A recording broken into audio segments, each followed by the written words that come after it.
घर के कामों को करने में कुछ ना कुछ प्रॉब्लम्स, कुछ ना कुछ दिक्कतें तो आती ही हैं। और हर जो हाउसवाइफ होती हैं, जो भी लेडीज़ होती हैं, उनका सारा दिन यही काम को करने में ही निकल जाता है। काम को निपटाते निपटाते पूरा दिन निकल जाता है, फिर भी काम निपटने का नाम नहीं लेते हैं, क्योंकि डेली के काम इतने ज़्यादा हो जाते हैं और करने का हर किसी का तरीका अलग अलग होता है। तो इसमें कुछ कुछ टाइम होते हैं, कुछ कुछ काम होते हैं जो टाइम बहुत ज़्यादा लेते हैं, और कुछ कुछ चीज़ें होती हैं जो जुगाड़ लगाकर या कुछ भी ट्रिक लगाकर हम जल्दी कर लेते हैं। तो उन्हीं को लेकर जो डेली हमारे काम होते हैं, उनमें जो भी दिक्कतें आती हैं, उन्हीं का सलूशन इस वीडियो में दिखाया गया है। तो वेलकम है आपका मेरे वीडियो में। और वीडियो में मैं नए नए टिप्स एंड ट्रिक्स लेकर आई हूँ, जो आपके डेली यूज़ में, डेली काम में आपके के लिए ज़्यादा उपयोगी होंगे और ज़्यादा से ज़्यादा आपका टाइम बचाएंगे। तो पहली है, जैसे हम लोग सिलाई की ऐसी किट होती है सभी के घरों में। तो हम लोग क्या होता है ना, ज़्यादातर सुई का काम करते हैं, सुई का यूज़ होता है, उसके बाद इस तरह से धागे की रीलों में लगा के फंसा के रख देते हैं। और कई बार जब हमको चाहिए होती है तो ये हाथों में चुभती हैं और सुई बिखरी हुई रहती है, तो ढूंढने में दिक्कत होती है। तो इस तरह का ये एक मेरे पास डब्बा था, ये है टूथपिक का। इसमें टूथपिक आई थी तो डब्बा खाली हो गया था, तो मैंने सोचा चलो एक बार सुई का भी कुछ जुगाड़ लगाते हैं, क्योंकि सुई है ना, ये ऐसी खुली रहती है तो बिखरती है, कई बार बाहर निकल गई तो चुभने का डर रहता है, क्योंकि बच्चे भी होते हैं घर पे। तो सुई हुई जब काम करो तो इस तरह से निकल जाती है। इस तरह से जो छोटे छोटे बॉक्स कंटेनर होते हैं, इनको मैं संभाल के रखती हूँ, क्योंकि छोटी छोटी चीज़ों के लिए ये बहुत ज़्यादा काम में आ जाते हैं। और देखिए सारी सुइयाँ इसमें हो गई हैं, और अब जब यूज़ करना होगा तो इसमें कोई दिक्कत नहीं होगी। तो अगला है, ऐसे ड्रेसिंग एरिया है ये, जैसे लिपस्टिक वगैरह ऐसे ना यूज़ होती है तो ऐसे इकट्ठा रख देते हैं, तो इससे ना ये ड्रेसिंग टेबल की तो बिल्कुल कबाड़ जैसी हालत हो जाती है, और चीज़ें मिलती नहीं हैं, या मिलती भी हैं तो चीज़ें एक निकालने जाओ आपको दो चीज़ें गिर जाती हैं। तो इस तरह का ये मेरे पास फ़ोन का खाली बॉक्स पड़ा ही था, तो मैंने सोचा चलो एक बार इसका कुछ बना के देखते हैं, कुछ नहीं तो कुछ बन ही जाएगा। तो इसमें मेरे पास दो बड़े रबर बैंड हैं, तो मैंने दोनों साइड लगा दिए हैं दोनों, और बीच में मैं इसमें छोटे छोटे रबर बैंड लगा दूंगी, और इससे भी एक अच्छा सा ऑर्गेनाइज़र बन जाएगा। वो कैसे आप भी देखिए, क्योंकि हो सकता है कईयों को ये चीज़ें पता हो और किसी को नहीं भी हो। तो जिसको पता है उसके लिए तो बहुत अच्छा है, और जिसको नहीं पता है उसके भी ये काम का ही होगा, क्योंकि इसमें कुछ पैसा नहीं लगेगा, और आपका ऑर्गेनाइज़र भी घर ही में बन के तैयार हो जाएगा। इसमें आपका कोई पैसा नहीं लगना है, और ज़्यादा इसमें कुछ टाइम नहीं लगना है। थोड़ा सा इसमें टाइम देना है, और आपका जो भी ऑर्गेनाइज़र है वो बन के तैयार हो जाएगा, और आपको चीज़ें निकालनी ईजी हो जाएंगी। और ये ना अच्छे से सेट हो जाता है, और चीज़ें इसमें रखोगे आप, देखने में भी काफ़ी अच्छा लगता है। और बिखरी हुई चीज़ें इसमें एकदम सेट रहती हैं, जैसे ये एलोवेरा जेल वगैरह हो गया, लिपस्टिक हो गई, या लिप ग्लॉस वगैरह, कुछ भी आप इसमें ऐसा नहीं है कि आप इसमें यही लिपस्टिक वगैरह कॉस्मेटिक ही रख सकते हो। आप कुछ भी इसमें ऐसी जो छोटी चीज़ें होती हैं वो रख सकते हैं आसानी से। और इससे क्या होता है ना, कम स्पेस भी घिरता है, आपका स्पेस भी कम लगता है, देखने में भी देखिए काफ़ी अच्छा लग रहा है। और जहाँ पर भी आप इसे रखोगे तो वहाँ पर भी देखने में अच्छा लगेगा, क्योंकि बिखरा बिखरा हुआ घर हो या चीज़ें हो ना, तो वो अच्छा नहीं लगता है। और ये देखिए अब यहाँ पर भी स्पेस बन गया है इसका, और जो चीज़ निकालनी होगी वो आराम से निकल भी जाएगी।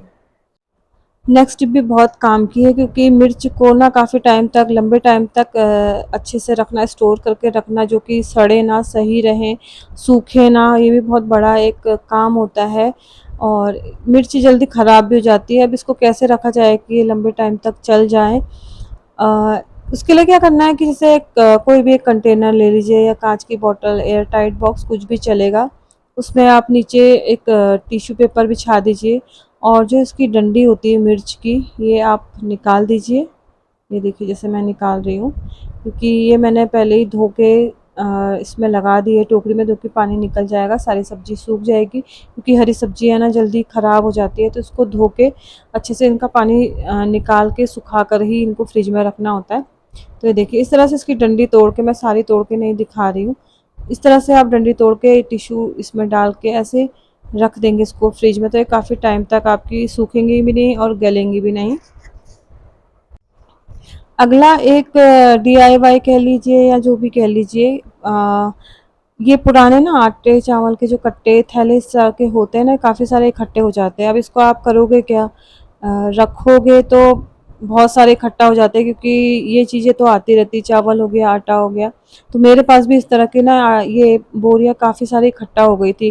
कुछ तो मैं इनका ऐसा यूज़ करती हूँ ना कि इनको काट के धो लेती हूँ, धो के काट के जो अलमीरा वगैरह होती है तो कपड़ों के नीचे इनको अच्छे से जैसे लगाते हैं, उसके बाद उसमें कपड़े रख के ऐसे यूज़ कर लेती हूँ। तो देखिए मैंने ये एक कट्टा लिया है, इसको उल्टा कर दिया, पहले उल्टा करके जो बचा हुआ पार्ट है इसको अंदर की तरफ ही फोल्ड कर दिया। इसके बाद जो ये कागज है, ये है जो हम लोग मार्केट से केक लेके आते हैं, उसके नीचे बेस लगा होता है ना, तो ये उस तरह का, और ये हार्ड बोर्ड है, बहुत ज़्यादा हार्ड है ये बोर्ड का, कागज़ का जो होता है उसका है। और इस तरह से मैंने इसको डाल दिया। अब इसको आप चाहें कपड़े रखने या किसी भी तरह से यूज़, बच्चों के टॉय रखने के लिए या बच्चों के स्कूल का चार्ट पेपर वगैरह, या इसको लॉन्ड्री बैग की तरह भी आप यूज़ कर सकते हैं। बच्चों का ऐसे जो स्टेशनरी का सामान होता है, बच्चे क्या करते हैं ना, वो कितना भी ऑर्गेनाइज करके रखो, बाद में जब वो यूज़ करते हैं तो सब एक साथ इस तरह से रख देते हैं। तो बार बार जब ज़रूरत होती है तो बच्चे निकालते हैं, चीज़ें इधर उधर निकल जाती हैं, गिर जाती हैं, और फिर बाहर ही पड़ी रहती हैं। तो उसको एक ही जगह में सारा सामान कैसे ऑर्गेनाइज करें कि बच्चों को दिक्कत भी ना हो और चीज़ें भी आपकी साथ के साथ मिल जाएं और देखने में भी अच्छा लगे। तो ये ना मेरे पास ये बिस्किट की ट्रे होती है, बिस्किट लेकर आए थे, तो उसमें ये बिस्किट की ट्रे थी। तो मैंने क्या करा, जब ये खाली हो गया तो मैंने इनको फेंका नहीं, अच्छे से साफ़ कर लिया। इस तरह जो एक ये फ़ोन के बॉक्स होते हैं जिनमें फ़ोन आते हैं, वो बॉक्स भी मैं रखे रहती हूँ, क्योंकि कुछ ना कुछ बच्चों की एक्टिविटी के भी काम आ जाते हैं, और कई बार होता है कि अपने ही कुछ काम आ जाते हैं, और ज़्यादातर मेरे काम ये आ ही जाते हैं। तो मैंने इसको ऐसे करके ना इसके कंपार्टमेंट से बना दिए अलग-अलग। उसमें छोटी-बड़ी चीज़ें इसके साइज़ के अकॉर्डिंग ही मैंने रखी हैं, जैसे इरेज़र, शार्पनर वगैरह। बच्चे इधर-उधर फेंकते रहते हैं और नए-नए निकालते रहते हैं। मेरे बच्चे तो ऐसे ही करते हैं, पुराने इधर-उधर गिर जाते हैं, ढूँढते नहीं हैं और फिर नए-नए निकालते हैं, तो काफ़ी सारे इकट्ठे हो जाते हैं। ये सारे देखिए नए हैं, बस वो एक आधा बार यूज़ करते हैं या काले पड़ जाते हैं तो बच्चे इनको यूज़ नहीं करते। तो ये छोटे-छोटे मार्कर, फेविकोल वगैरह हैं, ये मैंने इस तरह से रख दिए हैं, क्योंकि ये चीज़ें ज़्यादा बच्चे यूज़ करते हैं तो सामने ही मिल जाएँ और ऐसे ऑर्गेनाइज़ हो तो बच्चे भी फिर वही सीखते हैं कि जैसे रखा हुआ है उसी को एज़ इट इज़ रख के वो लोग भी यही चीज़ें सीखते हैं कि चीज़ें ऑर्गेनाइज़ करना। और ये देखिए इस तरह से रखी है, हर चीज़ अलग-अलग दिख रही है, साफ-साफ दिख रही है, पता चल रहा है कौन-सी चीज़ किसमें है। बच्चों को भी दिक्कत नहीं होगी और देखने में भी काफ़ी अच्छा लग रहा है। तो यही छोटी-मोटी टिप्स हैं और जुगाड़ हैं जो घर में हम लोग लगाते हैं और अपने कामों को आसान बनाते हैं। तो यही थे छोटे-छोटे जुगाड़, टिप्स, हैक्स, जो भी आप बोल लीजिए, जो आपके कामों को आसान करेंगे और आपके सारी टेंशन, मुश्किलें आसान हो जाएँगी। तो यही था मेरा वीडियो। अगर वीडियो पसंद आए तो प्लीज़ लाइक, शेयर, सब्सक्राइब कीजिए, प्यारा सा कमेंट कीजिए। मिलते हैं नेक्स्ट न्यू वीडियो में, तब तक के बाय बाय, टेक केयर।